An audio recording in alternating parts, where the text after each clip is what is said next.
I'm Gary Strigler. We get to do a lot of custom work, and sometimes on those custom jobs, we have to actually route for the door hardware ourselves. Now, I've shared videos of how to make a router template to do these standard D strikes, what we call a D strike, but here I've got something that's a lot more complicated. It's a T strike like this. I want to share how to make the router template for this type of a striker plate. So this is the actual template, and it just fits on like so. I've got some indexing marks that show me where I want to be on the door stop. If you didn't have the door stop, you could maybe make this jig out of some thicker plywood. And actually, for what I'm sharing, depending on what router bits you've got, and you can adjust the thickness of the plywood. This is the one that I'm going to use right now. It's a white side pattern bit that's just got about a 1/4 inch cut. Now it's a 1/2 inch bearing. It's 1/4 inch cob and a 1/2 inch bearing, so it fits real nice in this little laminate compact router, I guess you call it.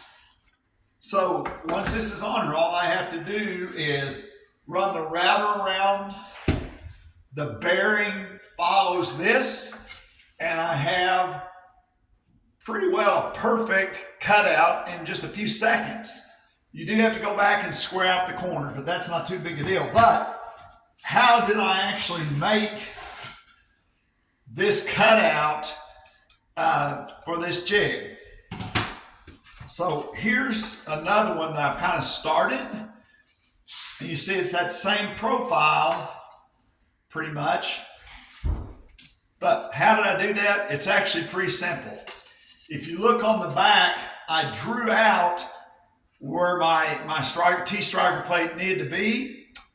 This piece of wood is as thick as this part of the striker plate.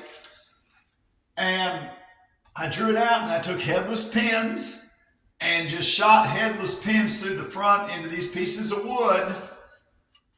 And the pieces of wood are basically exactly the profile that we need left. So once I did that, I just set this router bit a little bit deeper and routed it like so, actually like so, with the router sitting on top of it right here. And so the bearing followed these pieces of wood, cut out the plywood to give me that exact size. And then depending on whether or not I've got the door stop or not, I could either apply it directly, of course this is a space for the door stop. But at any rate, the key is what makes it simple is you just have to think about tacking some pieces of wood on the back that are going to guide your router so that you can get exactly the size you want. I'm always looking for the easiest, most accurate way to do it. And I don't know of any more accurate way to route out door hardware than with a router bit that's got a bearing and a really simple template.